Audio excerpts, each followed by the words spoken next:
Hello and welcome to BYJU'S IAS. Let's begin today's session of comprehensive news analysis with this first article written by the former Vice President of India, Shri Hamid Ansari. In this article, he proposes a very interesting idea with respect to Afghanistan. He says that the best solution for the Afghanistan situation can be if the country accepts to become a neutral country perpetually. Means that the leaders of Afghanistan must agree that they will not work against any other country in the region or across the world. That is the best way forward. Only then the world can stop worrying about Afghanistan and there would be no interference in the future. Apart from this, he also charts out the history of Afghanistan in a very interesting manner. He says that in Afghanistan's history, there has been a time when the nation has adopted the strategy of neutrality, which has in fact worked very well for them. Historically, Afghanistan has seen a lot of bloodshed because of multiple foreign countries trying to occupy the region. Now, if you look at Afghanistan's geography, you would realize that Afghanistan was actually between the British Empire and the Russian Tsarist Empire. The British were always fearful that Russia would occupy Afghanistan and would try to enter India because India, after all, was the crown jewel of the British Empire. This fear in the minds of the British of a Russian invasion of Afghanistan led to the Anglo Russian Convention in 1907, in which both these powers agreed that we will not forcefully try to change the status of Afghanistan, neither of us will interfere here, and let it remain a neutral country. This went on till the 1970s. In 1970s, the Soviet Union government, wanting to increase the influence of its communist ideology, thought of establishing a favorable regime in Afghanistan.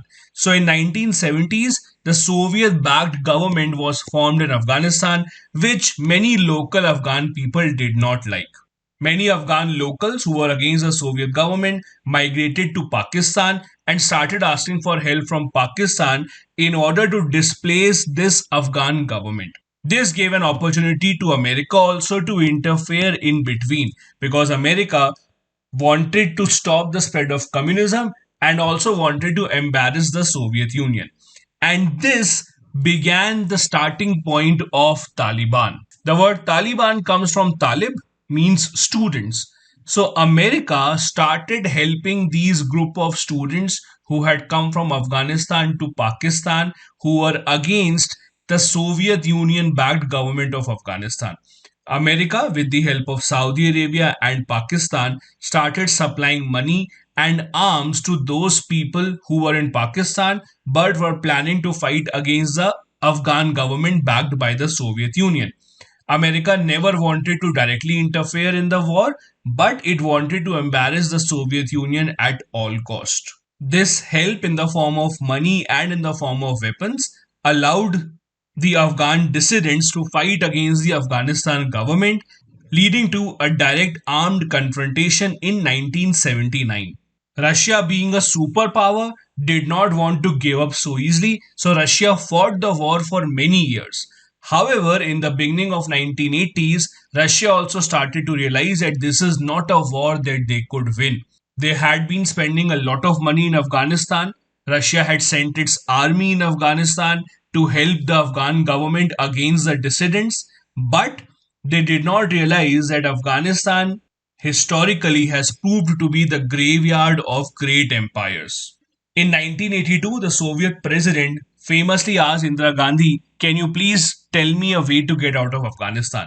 The Soviet withdrawal was finally completed in 1989, leading to Americans becoming extremely happy, not knowing that the forces that they created, that is Taliban, will come back to haunt the Americans themselves some years down the line, as we are seeing right now. The other issue that the article talks about is the Durand Line. Now, Durand Line is the border between Afghanistan and Pakistan. You might not be aware that there is a boundary dispute between Afghanistan and Pakistan as well. This shaded portion where the Pashtun tribe lives is claimed by Afghanistan for many years. So, this Durand line also is not a settled border between the two countries. That is why Pakistan has been giving a lot of support to those people who have been fighting against the Afghanistan government so that they can strengthen their claim over this territory. Now, going back to the original idea proposed by the author in the article, that is Afghanistan turning itself into a neutral state. He says that during the Doha talks with Taliban, this idea was proposed that Afghanistan should make an official policy that we will be a neutral country so that no other country is worried about their intervention. However, this idea was not welcomed by the Taliban leadership or by Afghanistan government at that time, led by Hamid Karzai. Although in the past the Afghanistan government has maintained neutrality during the Second World War and even during the multiple India Pakistan wars, including the Kargil War. The author says that in order for Afghanistan to declare itself as a neutral country, they would need to declare the same in their constitution. They would also need to ensure that all their neighbors believe in this policy so that no one is worried about an attack from their soil. The UN Security Council, led by the P5, should also pass a resolution and should overlook this policy in Afghanistan. Apart from that, the UN General Assembly should also pass a resolution recognizing Afghanistan as a neutral state. All these are suggestions given by our former vice president in this article. Now, let's take a step ahead and see two very important things. Number one, let's focus on why is it so difficult for most of the superpowers to control Afghanistan. America has tried. The Soviet Union has also tried in the past. The British were the first great power to come to Afghanistan and they were also defeated. So, what makes Afghanistan such a difficult country to conquer? Second, we will see is there any other example of a country that is actually neutral, like the idea suggested for Afghanistan in this particular write up? Afghanistan, as I said earlier, is known as a graveyard of empires. The greatest and the most powerful empires in the world of their times have tried to conquer and control Afghanistan but have never been successful. In fact, Afghanistan is said to be the theater of the Great Game.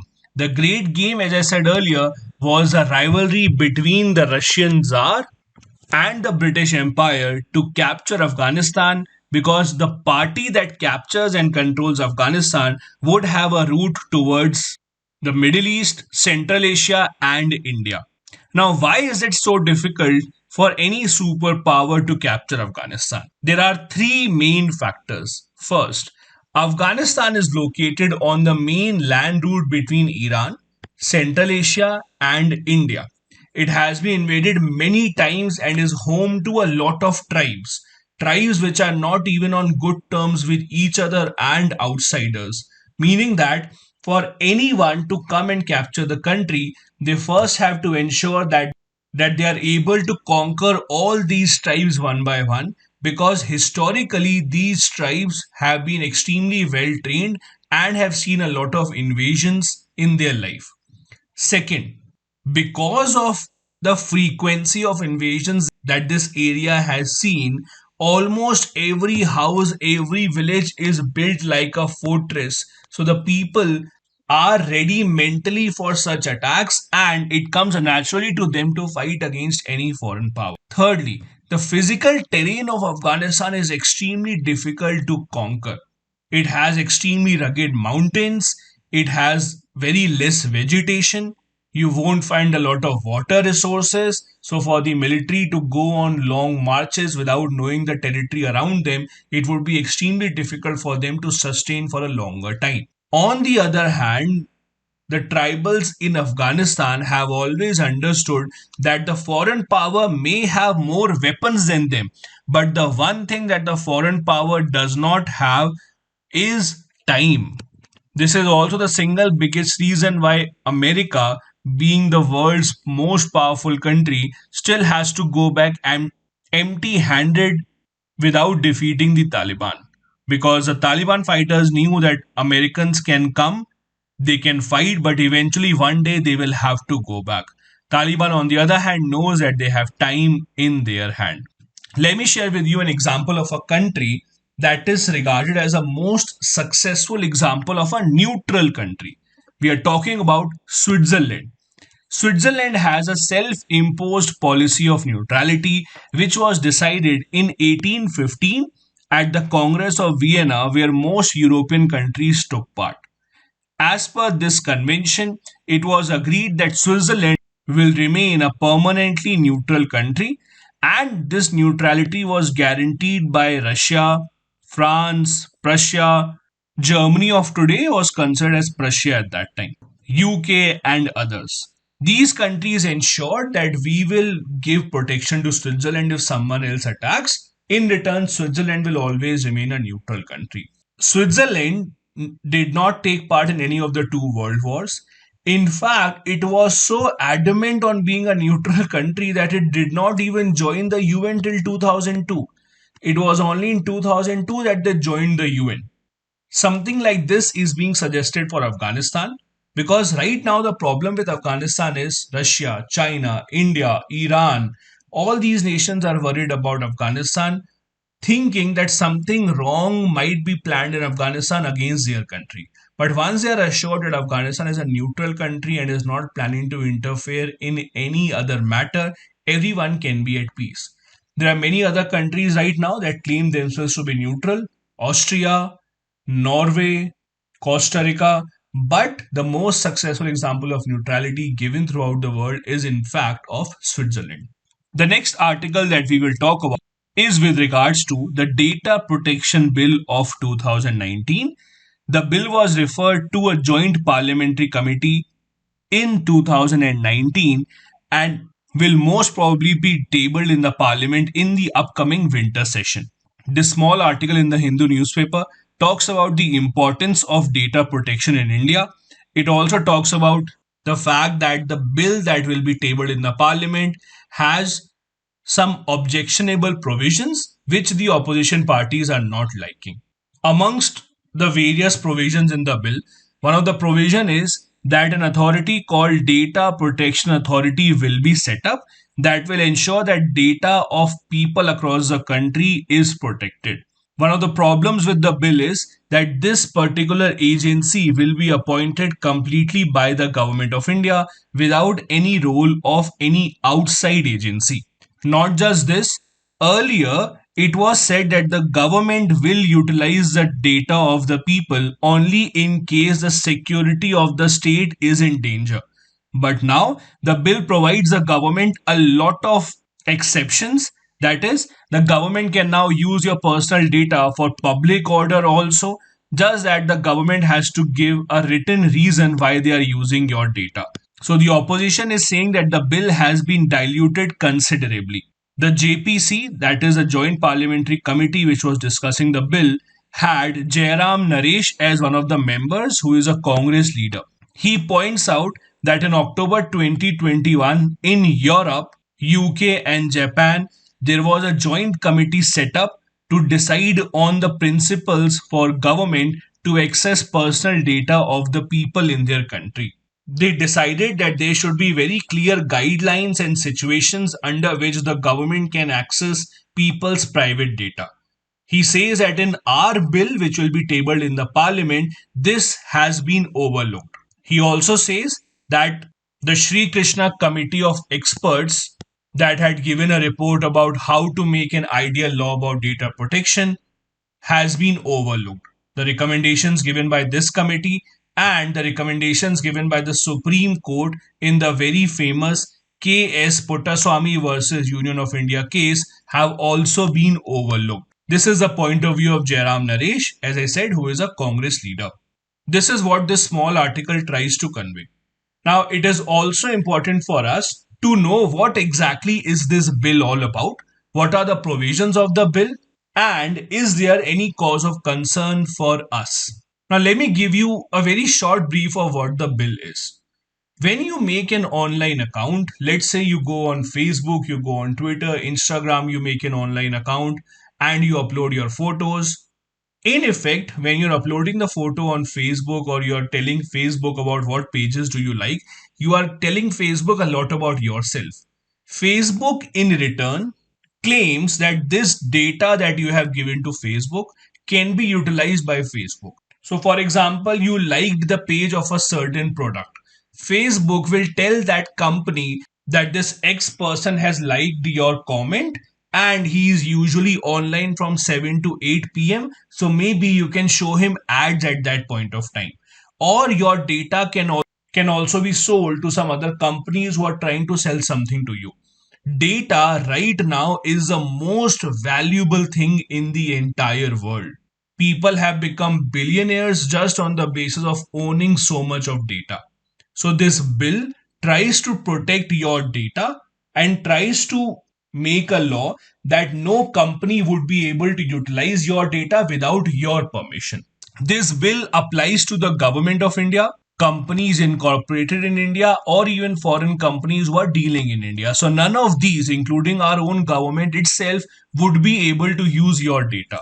Data such as your biometric data, your financial data, your caste, religious, or even political beliefs. You might have read about a UK based company called Cambridge Analytica. In March 2018, there was a story that came out in the New York Times of America that this British company had actually acquired a lot of data from Facebook about people's political beliefs and sold it to political parties in US, helping Donald Trump's digital campaign and helping him in winning the election. It became a big scandal, so much so that the company had to shut down in 2018 itself. So, when you like a certain kind of a political post on Facebook, it gives a good indication to Facebook about your political beliefs, and this data can also be sold to other companies. The law defines the term data fiduciary. Data fiduciary means the companies that are collecting your data. So that can be Facebook, that can be Twitter, Instagram, etc., or even the government when you are giving them the data for your Aadhaar card. It talks about the rights of individual. It says that your personal data will only be processed after your permission and only for the purpose that you have allowed. The bill also says that under few circumstances your data can be taken without asking for your permission. For example, number 1, if it is required by the state for providing benefits to the individual. For example, if you go and apply for a driving license, then that data the government has to use for you, or for providing legal proceedings, or in case of medical emergency. The bill also says that an authority will be set up called the Data Protection Authority. This would have the responsibility of protecting the interest of the individuals and protecting the misuse of personal data. This authority would have a chairperson and 6 members with at least 10 years of expertise in the field of data protection and information technology. Orders from this authority can also be challenged to an appellate tribunal, after which you can also approach the Supreme Court of India. The law also says that in case personal sensitive data is transferred outside India, it also has to be done after individual's permission. Also, data may be transferred outside India, but it has to be stored within India only. You would have seen the government fighting a lot of social media platforms such as Twitter, Facebook, WhatsApp about placing their servers in India and storing the data of Indian users in India itself. There are some exemptions in this law, that is, some situations under which the government can use your data, like in the interest of security of the state, public order, sovereignty, integrity of India, friendly relations with foreign states, etc. This is what Jairam Naresh was talking about. That exemptions such as public order allow the government to misuse it and eventually use your data by giving any false reason. The government may also direct data fiduciaries such as Facebook, etc., to provide it with non personal data or anonymized data with which you cannot be identified. These are the provisions of the bill which has not been passed so far, but most probably will be passed in the upcoming winter session. The next article focuses on the fertilizer sector in India, which is in need of immediate reforms. As you would know, amongst the fertilizers used by farmers, urea is highly subsidized by the government. That is, it is sold to the farmers at a much lower cost as compared to what the original market price should be. As with anything that becomes extremely cheap, you start losing out on its importance and you start to use it much more than what it is required, thus disturbing the ratio of fertilizers ideally to be used in the soil. The authors here talk about disturbed NPK ratio, where N stands for nitrogen, P stands for phosphorus, and K stands for potassium. Ideally, in Indian soil, the NPK ratio should be 4 is to 2 is to 1. However, the authors say that in almost every state of India, this ratio has been disturbed. And it has specially happened after 1991 LPG reforms because the agricultural subsidies increased further after that. In 1993-94, the ratio was 9.7 is to 2.9 is to 1, which should have been 4 is to 2 is to 1. And it has become even worse since then. The authors say that one way out of this can be the government pushing towards the use of organic fertilizers and biofertilizers instead of the usual urea and potassium. Because of the government's ongoing subsidy program, the fertilizer subsidy bill in India has also increased astronomically. In 2021-22 budget, the government said that fertilizer subsidy bill is more than 79,500 crores and will only increase because of various reasons. First, India is highly dependent on importing fertilizers. Although we do have a significant amount of production, but our requirement is much more. Secondly, the fertilizer prices in the global market are correlated with the fuel prices. With increasing prices of fuel, the price of fertilizer would only increase in the coming years, which will put even more pressure on India's foreign exchange. As I said, the NPK ratio in India has been disturbed considerably.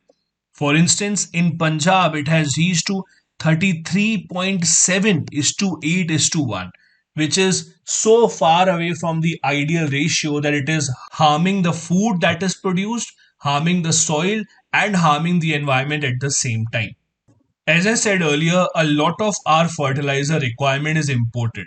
For instance, annually on an average, the urea requirement in India is about 34 to 35 million tons, out of which only 25 million tons is produced in India. Similar is the case with diammonium phosphate. By the way, if you remember in August 2020, this huge blast that took place at Beirut in Lebanon on the port that killed 200 people, and the videos were circulating on WhatsApp, etc. That blast was caused by diammonium phosphate only, which was stored in large quantity on the Beirut port. Now, as the authors say, the government has intentionally kept the price of urea extremely low. In fact, in the last 20 years, the price of urea in the market for the farmers has only increased from 4.6 rupees per kg in 2001 to 5.36 rupees per kg in 2021. Not even an increase of rupees 1 per kg in 20 years. At the same time, the MSP offered by the government to the farmers has increased by 280% for paddy, that is rice, and 230% for wheat. At present, the farmers only pay 268 rupees for a big bag of urea. On the other hand, the government bears about 930 rupees per bag for that urea. Means the farmers are not being asked to pay even one fourth of the market cost of urea right now. The remaining cost that the government is paying is actually going from the taxpayers' money. The authors also suggest certain ways to improve this situation. First, we need to be more self reliant and not be dependent on the import. The authors say that the government is in the process of reviving 5 urea plants, which are at Gorakhpur, Sindri, Baroni, Talchar, and Ramgandan, which will be run by the public sector. Secondly, the government also has to extend the NBS model to urea. NBS means nutrient based subsidy. So, what the authors are saying here is apart from urea, for the other fertilizers, the government has taken back subsidy. and the prices of potassium, phosphorus, etc. have been increasing in the market to bring them at par with the market price. But urea still remains extremely cheap, which the government must rethink about. Third, the government also needs to educate the farmers about the usage efficiency of fertilizers, because in the long run it will only impact the soil and the crop negatively for the farmers. It is not that the government has not done anything else in the past. Let's go beyond the article and see steps that the government has taken to reform the fertilizer sector in India. Cheap availability of urea also led to two big problems in India. First, the farmers used to buy urea in large quantity and then they used to sell it to the other industry, because urea is utilized in other industries as well apart from agriculture. For those industries, urea becomes available at a very cheap cost because of the government subsidy meant for the farmers. Secondly, there have also been reports of urea being illegally exported to countries such as Bangladesh, Nepal, etc., so that their farmers can also get hands on it at the cost of the Indian government's subsidy. The government has tried to introduce certain reforms in the past for this. For example, in 2015, the government made it mandatory for all the importers to do neem coating of urea supplies. How will that be useful? This will ensure that urea now would not be used for any other industry apart from agriculture. Secondly, the farmers who are coming to buy urea would have to make themselves registered on the point of sale machine so that their identity can be tracked. Thirdly, there is a limit on how many urea bags you can purchase. The limit in August 2020 has been put at 100 bags per transaction per purchaser. Earlier, the limit was 999 bags. Not just this, the government is also tracking top 20 urea purchasers in each district and seeing whether they are utilizing it in the right manner or not. The government also realizes the importance of this issue. That is why in 2017, the Prime Minister in his Man Ki Baat said, can our farmers take a pledge to reduce urea half by 2022? If they promise to use less urea in agriculture, the fertility of the land will increase and lives of the farmer will start improving. Not to say that this appeal has made a drastic change, but it at least underlines the fact that government is serious and understands the importance of this issue. The next article talks about the India America ties. It's not a very long article, it's an article that suggests that interactions between the Indian members of parliament and the Americans member of Congress, that is their parliament, should increase. The author says that the India US relations in the past decade or so have only become better, and in order to take them at an entirely new level, we should have regular interactions between the members of parliament of the two nations. Just a few weeks back, a six-member congressional delegation, that is, six members of parliament from the US, came to visit India, Taiwan, and Philippines. In India, they met with the Prime Minister, External Minister, and the representatives of Dalai Lama. After going back to the US, the same members of parliament met with President Joe Biden and requested him to grant a waiver to India with respect to India buying the S-400 missiles from Russia, which underlines the significance of such interactions between the two nations. The author says that in the upcoming edition of 2 plus 2 dialogue, that is a dialogue between the defense and foreign ministers of the two countries might think about establishing communication between the groups of parliamentarians of the two countries. The author says that in the past, such interactions have given rich results. For example, in 1953, the US Vice President Richard Nixon, who went on to become the president later on, came to India to address our members of parliament. Over the years, other presidents such as Eisenhower, Jimmy Carter, Bill Clinton, and Barack Obama have also addressed Indian parliament. The author also talks about a very interesting anecdote. So, the vice president in the US, just like in India, is the leader of the upper house. So, Richard Nixon, when he was a vice president, was the head of the Senate. During an argument about a bill, although he does not mention which bill, so let me tell you which bill was it. The bill was whether or not to allow the use of nuclear power for commercial purposes.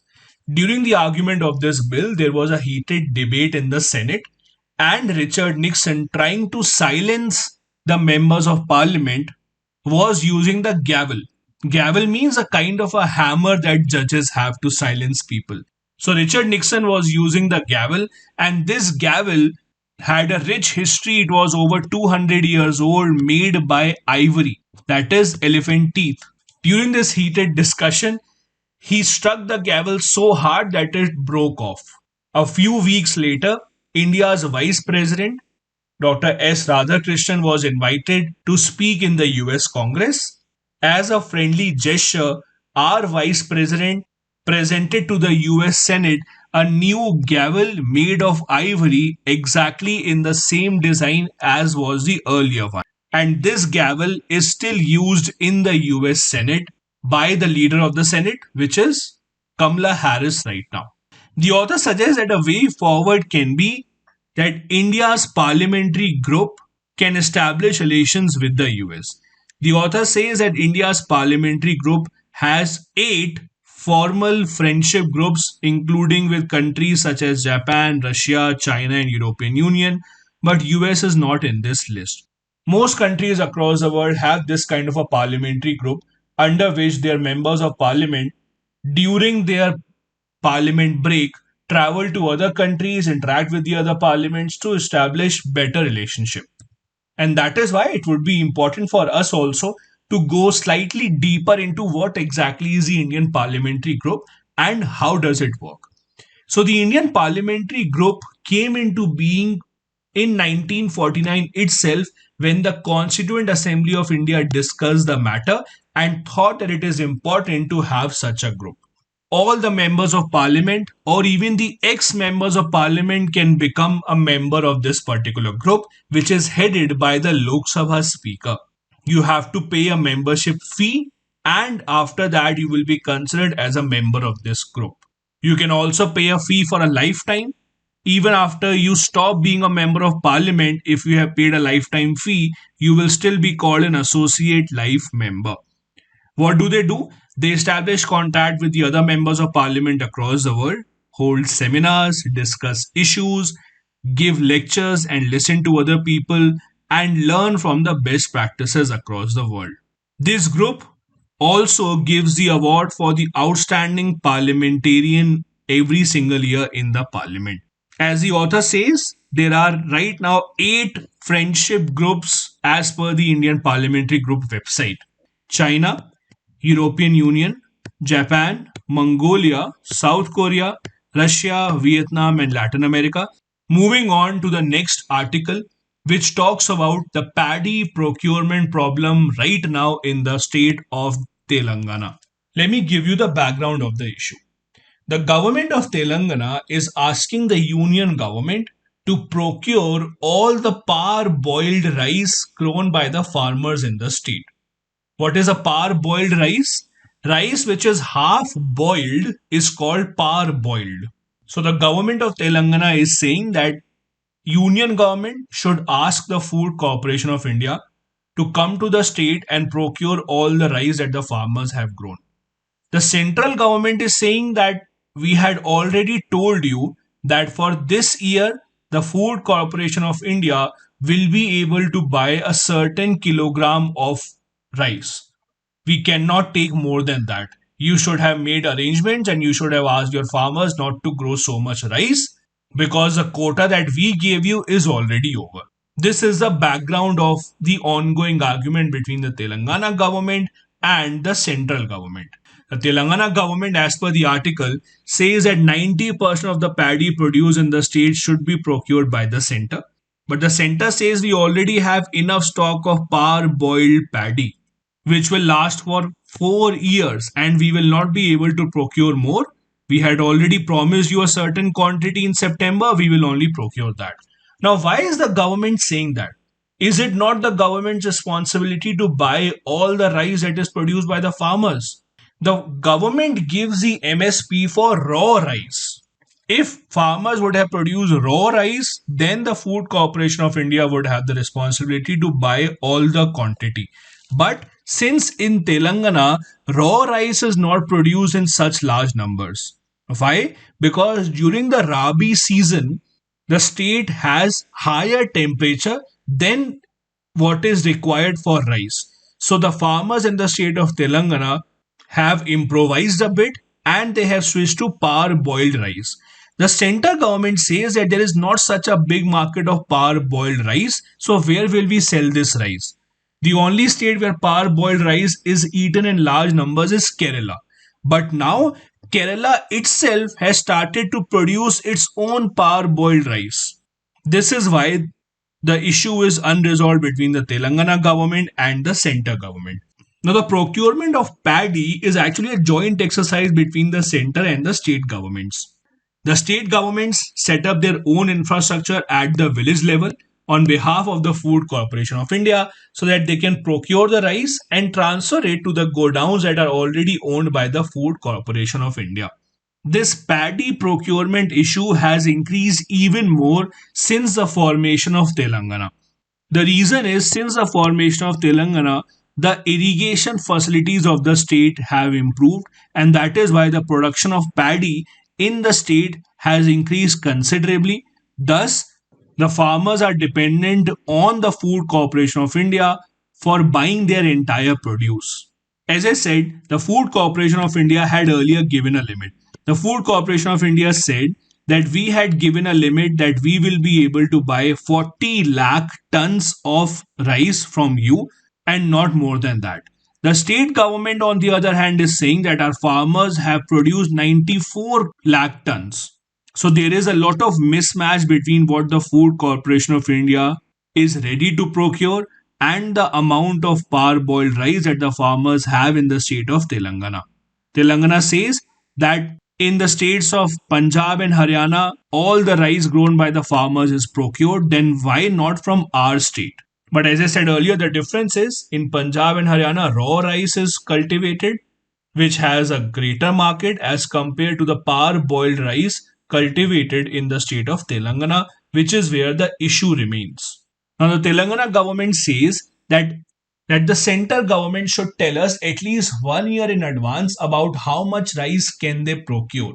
The state government also says that we are trying to persuade farmers to take up some other crops except paddy, but it will take at least a couple of years for them to change their practice. So, for at least a couple of years, we need the support from the center government and we need the government to buy all the parboiled rice that is cultivated in the state of Telangana. At the center of this debate is an institution called the Food Corporation of India, which has also come under a lot of criticism and debate. Let's see how does this institution work and are there some changes that should be introduced here. The Food Corporation of India came up in the 1960s at a time when India was facing a lot of food scarcity. This institution was established by the government with an aim of procuring the food grains across the country so that whenever there is a food shortage, the government can supply food grains in the open market. Remember, the Food Corporation of India mainly deals in rice, wheat, and coarse grains. On the other hand, pulses and oil seeds are procured by NAFED, that is the National Agricultural Cooperative Marketing Federation of India. The Food Corporation of India procures food grains in two ways: centralized procurement and decentralized. Centralized means that it procures it themselves and then stores it in its godowns and then sells it in the market when the government orders. Decentralized means the states which are ready to procure food grains on behalf of the food corporation are given the responsibility. All the expenses will be handled by the government of India only, just that the machinery used will be the state government's machinery. After the LPG reforms, especially, many countries criticize India for its functioning of the food corporation. Many countries said that India is procuring a lot more food grains than they require. If a situation arises when there is a shortage of food grains in the country, they should just import for that year from outside. rather than storing all this produce in their godowns, which will go bad. But India did not listen to them. And this helped India. For instance, the ASEAN nations specifically in the 1990s decided that they will not store any food grains and will depend on the international market if required. In 2007, there was a food prices crisis in the global market due to low global production, which forced the ASEAN countries to buy a lot of food grains from outside and spend a lot of forex reserves, while India did not have any problem even in those years. However, the experts say that the Food Corporation of India, mainly because of the MSP policy of the government, has been procuring lot more food grains than they require. For example, in 2019-20, the food grain requirement that India had, of that 270% means 2.7 times was procured by the FCI, so much so that they don't even have enough storage space to preserve these food grains. A lot of them are kept in the open and are susceptible to bad weather. Every year, food grains worth crores and crores of rupees get wasted because we just don't have enough storage facilities. There are a lot of suggestions about improving the working of the Food Corporation of India to improve India's food procurement program. A very famous committee set up by the BJP government in this regard was the Shanta Kumar Committee that gave various recommendations. Most important ones are these. The committee said that India's food security program covers a lot more people than it should. Under the food security program, two-thirds of India's population would be given food grains at highly subsidized prices. The committee says that that should reduce to 40%. This will lead to lesser procurement by the FCI and we would not need as many storage spaces. The committee also suggested that private players and companies should also be included and allowed to procure food grains and store in their own warehouses. FCI should also allow the states to procure as many grains as possible, especially in the states that do a good job, such as Haryana, Punjab, Andhra Pradesh, Chhattisgarh, etc. The committee also talked about deregulating the fertilizer sector rather than declining the cost in the market as we do right now. We should rather do a cash subsidy transfer to the farmers depending upon how much land that they own. Just like the LPG cylinders that we now have, where cash transfer is done to your accounts and you have to pay the price at the MRP. A big problem that the Food Corporation of India faces is the storage. The committee also suggested setting up many warehouses. Now, how do the warehouses work? Let's assume a farmer has produced 20,000 kg of rice and he wants to sell it in the market. But right now, the market is not open or he can't go to the market. So, what he will do is he should be allowed to store this produce in a warehouse. Now, the problem is he has to get ready for the next crop. So, he needs money for buying new seeds, etc. But he has not sold his rice. Maybe he's waiting for the prices to increase in the future. Then he will sell the rice. But he needs money immediately for the next production. So, in this case, what should happen is the farmer should deposit his rice in the warehouse. The warehouse should give him a receipt saying that 20,000 kg of rice has been deposited to me.